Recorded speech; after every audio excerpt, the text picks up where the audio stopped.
यही मास चल रहा है, दामोदर मास, जिसको हम कार्तिक मास कहते हैं। इसी मास की घटना है। इसका नाम दामोदर मास क्यों पड़ा? अब वही कथा, ये दामोदर लीला है, ध्यान से सुनो। ठाकुर जी आज सवेरे सवेरे उठे, 3.5 वर्ष के हैं। कितने बड़े? 3.5 वर्ष के। ठाकुर जी उठे, पलना से जैसे ही उठे, जोड़ते अपनी आंख मीड़ी, सोई जगन्नाथ भगवान की तरह पूरा काजर फैल गो ठाकुर जी को। घुंघराले केश नेक बिखर रहे हैं, मोर पिछ अपने कंठ में धारण कर रखा है, अपने अपने शीश पर धारण कर रखा है। सुबह उठते ही बालक को कोई नहीं चाहिए, अपनी मैया चाहिए। ठाकुर जी को सबने गोद दी कि हमारे पास आ जा। नहीं, मैया कहाँ है? मैया पास जाऊंगो, मैया पास जाऊंगो। यशोदा मैया दही बिलो रही है, और इतने में ठाकुर, कितनी सुंदर लीला है देखो। ठाकुर जी गए और ऐसे दही बिलोती भाई यशोदा मैया के दोनों भुजान के नीचे से भीतर आए और सामने आके मैया के आगे खड़े है गए। आंखन को काजर फैल गयो है, सो के उठे, आंख भी खुले ही नहीं रही हैं, केश पूरे घुंघराले मुख पर आ रहे हैं ठाकुर जी के। और मैया से कह रहे, मैया जे बता, तो को दूध ज्यादा प्यारो है कि तेरो पूत प्यारो है, बता। मैया बोली, लाला तू भी सवेरे सवेरे उठ के कैसी बात न करो करे, चल हट जा, मुझको दही बिलोन दे। ना है मैया, पहले बता, तू को दूध प्यारो कि पूत? मैया बोली, मोए तो मेरो पूत प्यारो है, दूध काहे को प्यारो होगो? अच्छा मैया, तो फिर एक काम कर, मैं तो बहुत प्यारो लगूं ना? बोले हाँ। अपनी गोद में लिटाए के मुंह को अपना दूध पिवाए दे। मैया, मुंह को बहुत जोर की भूख लगी है, मुंह को दूध पिवाए दे। यशोदा मैया तुरंत ठाकुर जी को अपनी गोद में लिया, और मैया को ठाकुर जी दूध पी रहे हैं और मैया दही भी बिलोती जा रही है। कैसी सुंदर छवि है बंधुओं।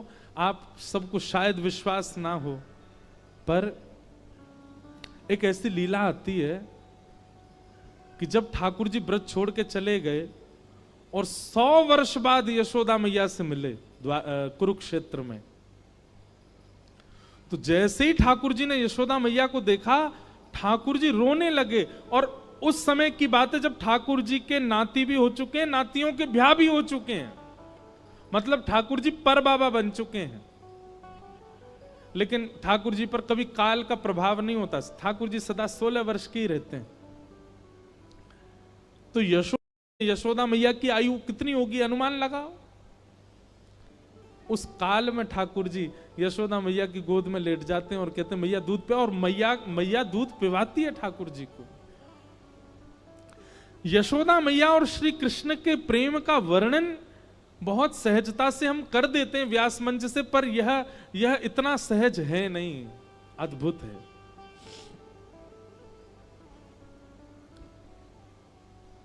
यशोदा मैया का पयोधर पान करने लगे। अब लीला सुनो।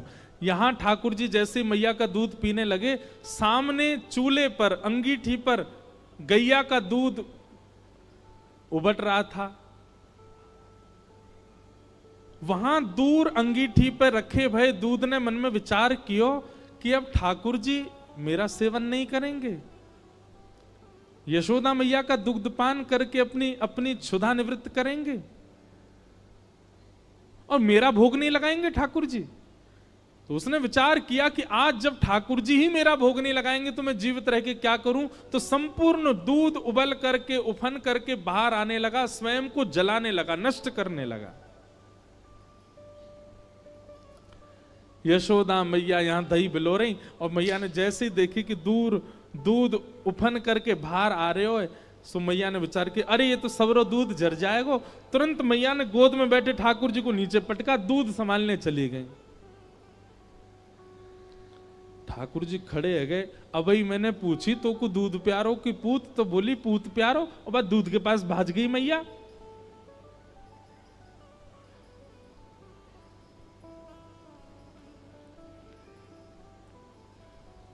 हमारे यहाँ के वैष्णव जन वर्णन करते हैं कि श्री ठाकुर जी जब हमारे पास आते हैं तो हमसे पूछते हैं, क्या तुमको संसार प्रिय है कि मैं प्रिय हूं? तो हम कहते हैं कि नहीं ठाकुर जी, आप ही हमको प्रिय हो। सोई संसार में कुछ ऐसी उथल पुथल होती है, हम ठाकुर जी को भूल जैसे संसार की ओर भागते हैं। सो ठाकुर जी कहते हैं, अच्छा झूठ बोला मोते, मोते तो कह रहे हो कि मुझको आप प्यारे हो, वह संसार में नेक आकर्षण कावे हो, भाज गए हो बाकी ओर। ठाकुर जी बोले, मैया ठीक है, आज या दूध को ही देखूंगा मैं, हैं ये ज्यादा प्यार हो तो मुझे छोड़ के भाज जाए। सो ठाकुर जी ने एक बड़ो सा डंडा उठायो और जो मैया दही बिलो रही थी उस मटकी में ही मारा, मटकी फोड़ दी। और इतना ही नहीं, इतने क्रोध में भर गए ठाकुर जी, गौरस भंडार में गए, जितनी मटकियां थी मैया यशोदा की सब फोड़ दें। यशोदा मैया ने दूध संभाला और संभाल करके पीछे मुड़ करके देखा तो मां दही की हंडी फूटी पड़ी है और सबरे मटका फूट रहे हैं और लाला उछल उछल करके सबरे मटकान को फोड़ते जा रहा है। यशोदा मैया बोली, लाला बिगड़ गयो, आज मैंने लाला को यदि दंड नहीं दियो तो बहुत बिगड़ जाएगा। यशोदा मैया ने तुरंत अपनो पल्लू खोस करके और एक छड़ी उठाई, बोले रुक जा दारी के तो बताऊं मैं। और मैया जैसी छड़ी लेकर के भागी हैं पीछे, आगे आगे ठाकुर जी भाग रहे हैं चौकड़ी मार करके। चौकड़ी मार के जानते हैं चौकड़ी मार के मतलब हुए, बड़े लोग 4 कदम जितना दौड़ते हैं, बच्चे उतने में 8 कदम दौड़ जाते हैं। तो ऐसे ठाकुर जी द्रुत गति से दौड़ रहे हैं और मतलब ऐसे भाग रहे हैं मानो जैसे पीछे कोई शेर पड़ गए हो। और चौकड़ी मार के भागने को मतलब ये रे, कभी कोई गली में कूद जाएं, कभी कहीं से कूद जाएं, कभी कहीं उछल जाएं। अब यशोदा मैया तो बेचारी 80 बरस की, फिर भी पीछे दौड़ रही हैं और ठाकुर जी चौकड़ी मार के यहां थे वहां कूदते कादते भय दौड़ रहे हैं। उस समय आकाश के देवता यशोदा मैया को वंदन करते हैं, बोले मैया, जिनके डर के मारे ब्रह्मादि देवता भी भागते हैं वो आपसे डर के भाग रहे हैं आज। यशोदा तेरे भाग्य की कही ना जाए। अरे कहां तक कहें, यशोदा मैया के केश में जो गजरे लगे हैं ना, उसके भी पुष्प टूट टूट करके यशोदा मैया के चरणों में गिर रहे हैं। मैया हम तेरे शीश पर रहवे के योग्य नहीं, हम तो तेरे चरणन के अधिकारी हैं। ठाकुर जी दौड़ रहे हैं, थोड़ी दूर पहुंचे होंगे कि यशोदा मैया तो थक गई और बीच रास्ता में बैठ गई, जोर जोर से सांस लेने लगी, अपने पसीना पहुंचने लगी। इतने में ठाकुर जी ने पीछे मुड़ के देखी और पीछे मुड़ करके देखी यशोदा मैया बैठ गई, एक वृक्ष की आड़ में चले गए और वहीं से कह रहे, मैया का भयो, तू भाग क्यों ना रही मेरे पीछे? यशोदा मैया बोली, लाला मैं थक गई हूं ना, अब बूढ़ो बड़ो शरीर है, तू इतना दौड़ावे मुंह को, अब मैं हार गई हूं। ठाकुर जी बोले, मैया, ठाकुर जी को चिंता हो रही है मैया की, मैया तेरी हार कैसे दूर होएगी? यशोदा मैया बोली, अच्छा सीधे कितने ठाकुर जी? यशोदा मैया बोली, मेरो लाला दौड़ के आवेगो और आके मुंह को अपने अंक में भर लेगो, सोई मेरी हार दूर रह जाएगी। सो ठाकुर जी एक बार तो दौड़े मैया की ओर और दौड़ के फिर रुक गए। मैया बोली, कहां भयो लाला, आजा। बोले, ना है मैया मैं ना आऊंगा।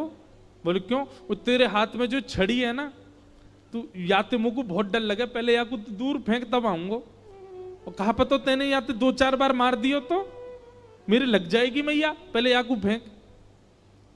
मैया बोली, सांची बता, या को फेंक दूंगी तो आ जाएगा? बोले हाँ।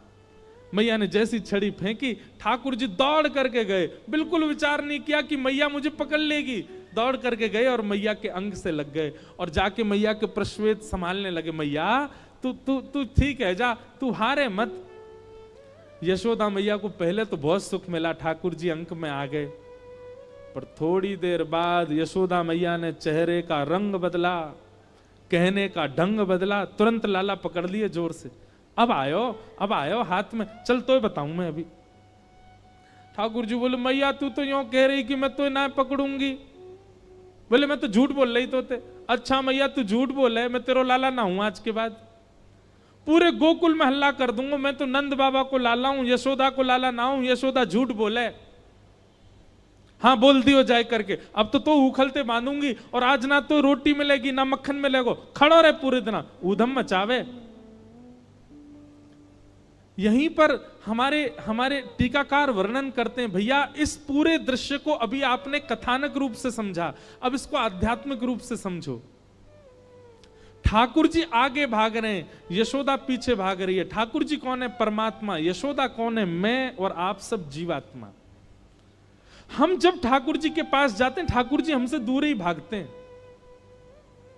जब हम कारण पूछते हैं कि ठाकुर जी आप हमसे दूर क्यों भाग रहे हो, तब ठाकुर जी कहते हैं तुम्हारे हाथ में एक छड़ी है।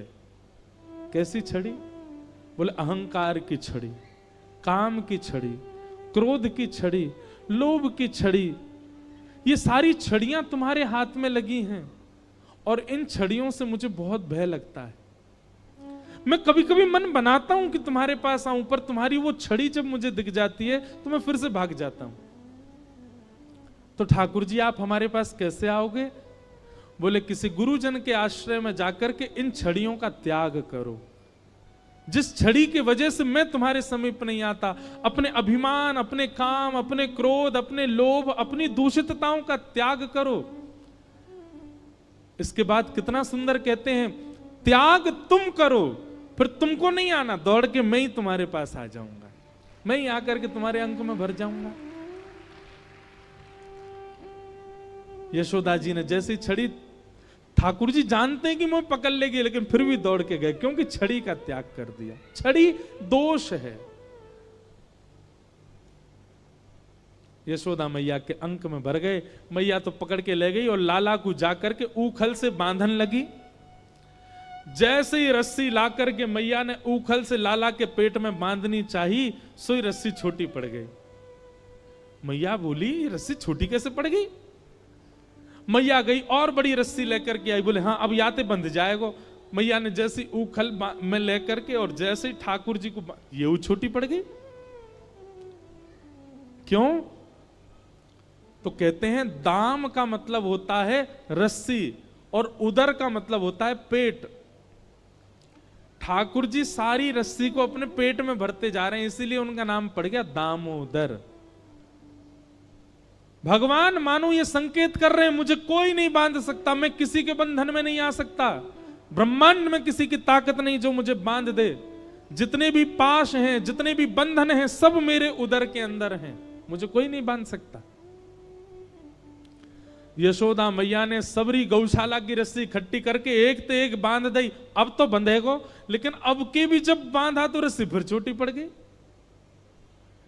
यशोदा मैया एक क्षण आश्चर्यचकित होकर के ठाकुर जी की ओर देखने लगी। इतनी बड़ी रस्सी लेके आई, ये छोटी कैसे पड़ गई? और यशोदा मैया के चित्त में अचानक भाव उत्पन्न होने लगा। गर्गाचार्य जी कह के गए थे नारायण समो गुण, पर कहीं नारायण ही तो नहीं है, क्योंकि परमात्मा ही किसी बंधन में नहीं आ सकता। सामने खड़े भगवान ने जैसे ही देखा कि मैया मोकू भगवान मान रही है, सोई ठाकुर जी ने कही मैया और कितनी जोर से बांधेगी, देख मैं तो बंध गो। तभी मैया देखती है कि वो रस्सी पूरी बंध गई और गांठ लग गई ठाकुर जी को, बंध गए ठाकुर जी। कहने का अभिप्राय क्या है? ठाकुर जी को कोई नहीं बांध सकता।